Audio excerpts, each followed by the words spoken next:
우리가 마음의 뿌림을 받아 악한 양심으로부터 벗어나고 몸은 맑은 물로 씻음을 받았으니 참마음과 온전한 믿음으로 하나님께 나아가자. 아멘.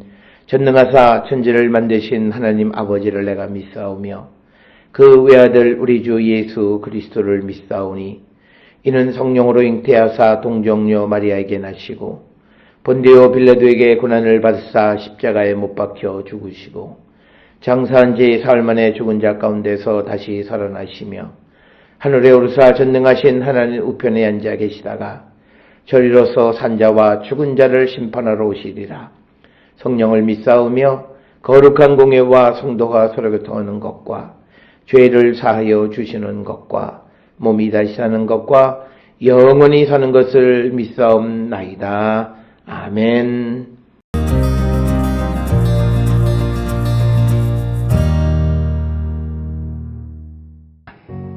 만일 족장이 그의 하나님 여호와의 계명 중 하나라도 부지 중에 범하여 허물이 있었는데 그가 범한 죄를 누가 그에게 깨우쳐주면 그는 흠없는 수염소를 예물로 가져다가 그 수염소의 머리에 안수하고 여호와 앞 번제물을 잡는 곳에서 잡을지니 이는 속죄죄라. 제사장은 그 속죄 제물의 피를 손가락에 찍어 번제단 뿔들에 바르고 그 피는 번제단 밑에 쏟고 그 모든 기름은 화목제 제물의 기름같이 제단 위에서 불사를 지니 이같이 제사장이 그 범한 죄에 대하여 그를 위하여 속죄한즉 그가 사함을 얻으리라.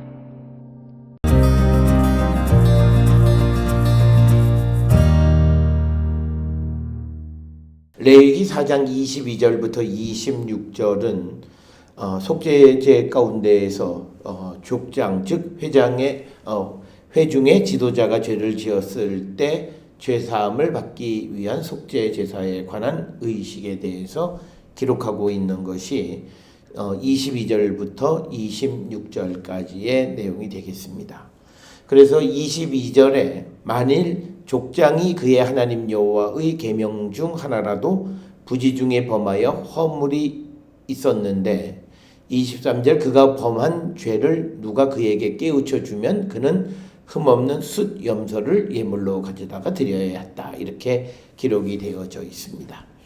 22절에 기록된 족장이라고 하는 말은 히브리어의 나시 즉 높여진 자, 들려진 자 이런 뜻으로서 나시는 대부분 어떤 그 공동체의 어떤 지도자를 뜻하는 그런 단어로 많이 사용되어지고 있고 특별히 오늘날 이 나시라고 하는 현대 히브리어에서는 대통령을 나시라 이렇게 부르고 있습니다. 그렇기 때문에 여기서 말하는 족장은 이스라엘 이 전체의 어떤 지도자격인 사람들, 그 사람들이 하나님의 계명 중 하나라도 어기는 죄를 범해서 허물이 있고 그것을 누가 깨우쳐 주면 그는 속죄제를 드려야 한다. 이렇게 기록이 되어 있습니다. 그런데 23절에 보면 이 속죄 제물의 그 제물의 종류가 숫염소로 이렇게 기록이 되어져 있습니다. 숫염소를 드리는 이런 그 제도는 무엇보다도 아마 광야 생활에서 생겨난 것으로 우리가 이렇게 추정을 하게 됩니다.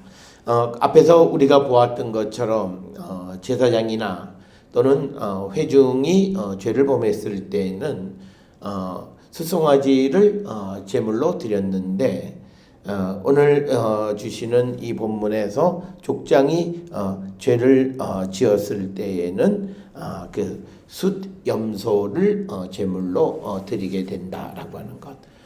그래서 우리가 이 제물의 종류 즉 수송아지와 숫염소를 통해서 보면 그 죄가 어느 것이 더 중한가라고 하는 것을 알 수 있는데 제사장이나 공동체 전체, 백성 전체가 지은 죄가 어떤 개인이 지은 것보다 훨씬 더 중하다라고 하는 것을 우리가 미루어 짐작할 수 있는 그런 말씀이 되겠고, 그 다음에 이제 그가 누군가가 그에게 깨우쳐 주면 그가 죄를 범했다라고 하는 것을 깨우쳐 주면 이라고 하는 겁니다. 그러니까 이 본문의 말씀에서 이것을 라시는 어떻게 해석하냐면, 만약 어떤 사람이 죄를 지었으나 그가 생각할 때 이것은 허락된 것, 죄가 아니라고 생각했으나 후에 그것이 금지된 죄를 범한 것이라고 알려졌을 때, 이런 경우입니다. 그러니까 이건 뭐냐면 자기 생각에는 이것이 옳다고 생각했는데 알고 봤더니 이것이 옳지 않았을 때라고 하는 그런 의미가, 그가 범한 죄를 누가 그에게 깨우쳐 주면이라고 하는 겁니다. 특별히 오늘 주시는 이 본문의 말씀을 통해서 우리는 이렇게 누군가가 죄를 알려줬을 때 그것을 들을 수 있으려면 들을 귀가 있어야 된다라고 하는 거죠. 즉 다른 사람의 말을 경청할 수 있는 자들만이 누군가가 내가 죄를 범한 것을 깨우쳐 줄 때 그 깨달음을 얻게 되어지고, 그래서 그가 속죄죄를 드릴 수 있게 된다. 그래서 우리는 무엇보다도 다른 이들의 말에 경청할 뿐만 아니라 더더욱 중요한 것은 우리가 하나님의 말씀을 경청하는 그런 훈련된 자들이 되어야 합니다.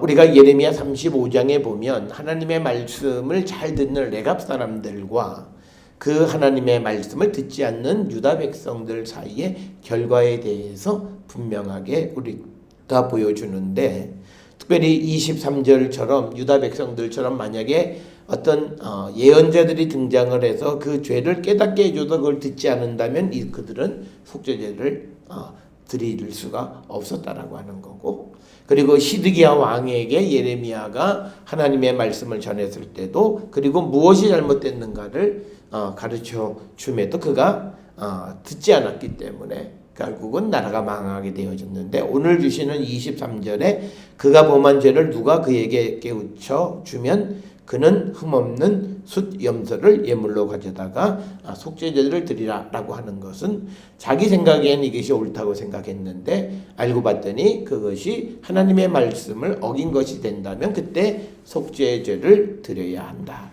바로 이런 것 때문에 우리가 하나님의 말씀을 날마다 묵상해야 되는 이유는 그 말씀으로 우리의 행동과 우리의 삶을 우리가 조명해 보아야 하고, 그래서 죄가 발견되어졌을 때 우리는 하나님 앞에 회개하는 자가 되어야 함을 우리에게 가르쳐 줍니다. 24절에 보면 이 번제를 드리는 것과 마찬가지로 순염소의 머리 위에 손을 얹고 여호와 앞에 번제물을 잡는 곳에서 잡을지니 이는 속죄제다, 이렇게 기록이 되어 있습니다.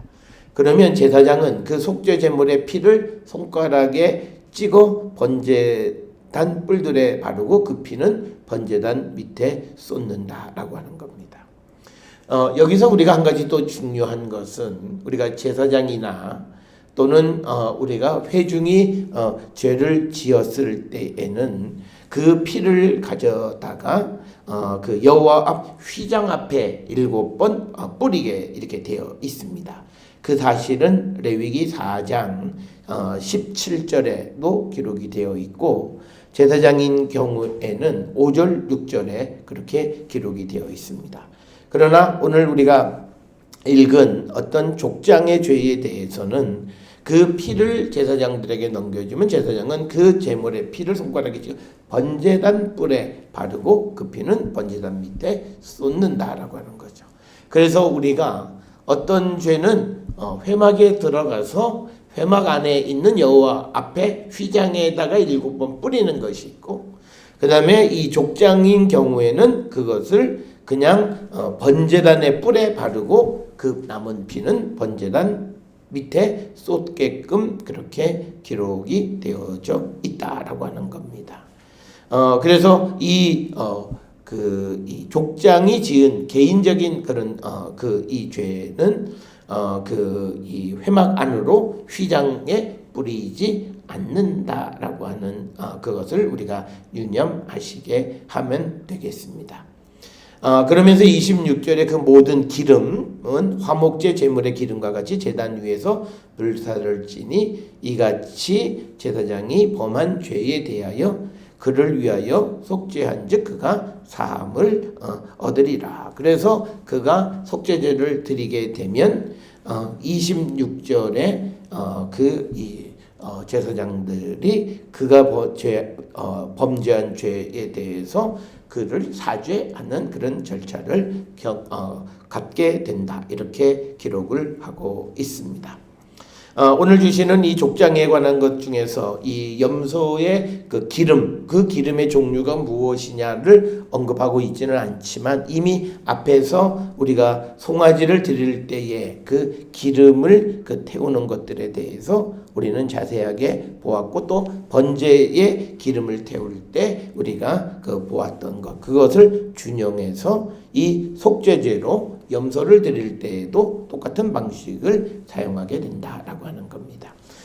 오늘 우리가 함께 읽은 레위기 4장 22절에서 26절에 족장을 위한 속죄제를 통해서 지도자에게는 자신의 죄를 인정하는 겸손함이 필요한 거죠.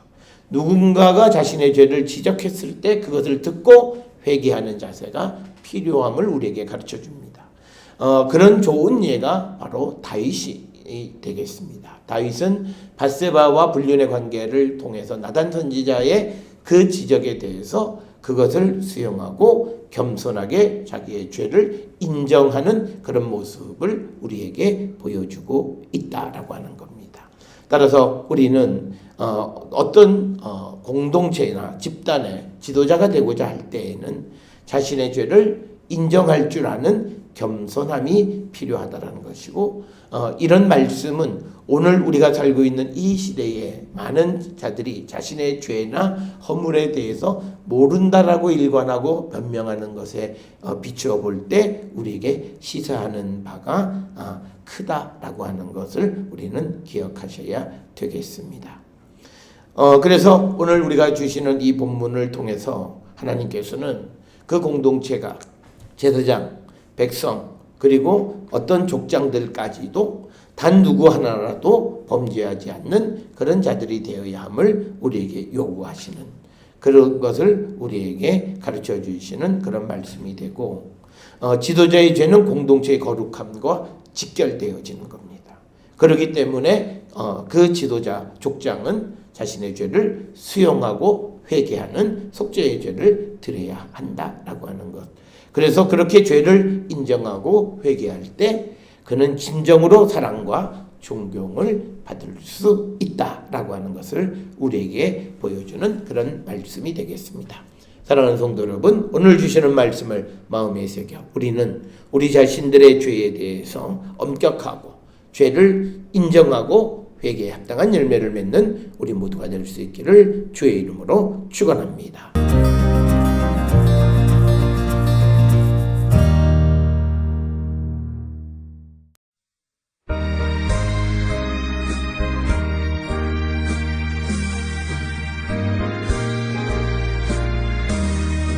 기도하는 이 시간 주께 무릎 꿇고 우리 구세주 앞에 나아가네.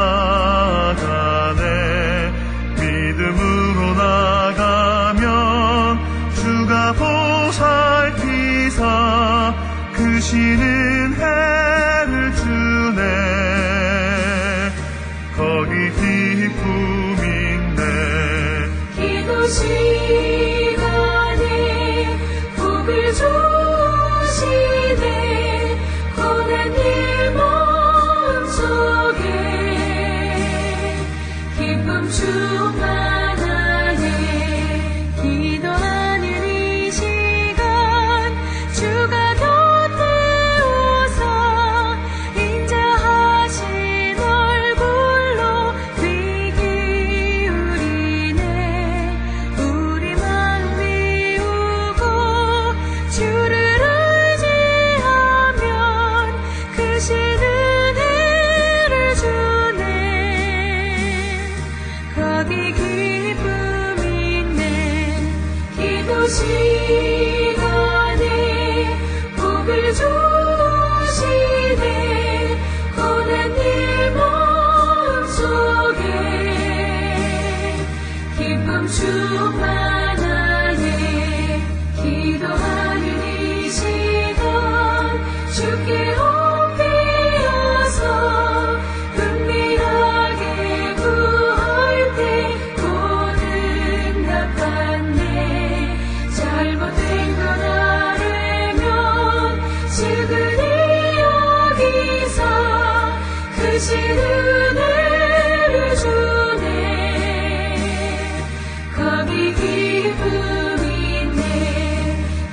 시간에 복을 주시네 고난 내 몸속에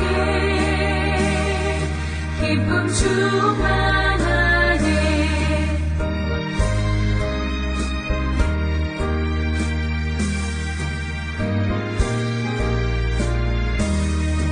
기도하는 이 시간 주를 의지하고 크신 은혜 구하며 복 받으리라 의지하는 마음에 근심 사라지고 크신 은혜를 주네 거기 기쁨이 있네 기도 시간에 복을 주시네 고난 내 몸속에 기쁨 충만하네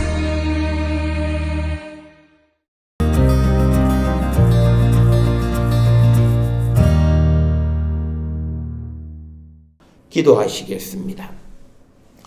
이제는 우리 주 예수 그리스도의 은혜와 하나님 아버지의 무한하신 사랑과 성령의 위로 역사 교통하심이 우리의 모든 죄를 수용하고 인정하고 회개에 합당한 열매를 맺기로 결단하며 세상을 향해 나가는 우리 모든 성도들 머리 위에 지금으로부터 영원토록 함께 할지어다. 아멘.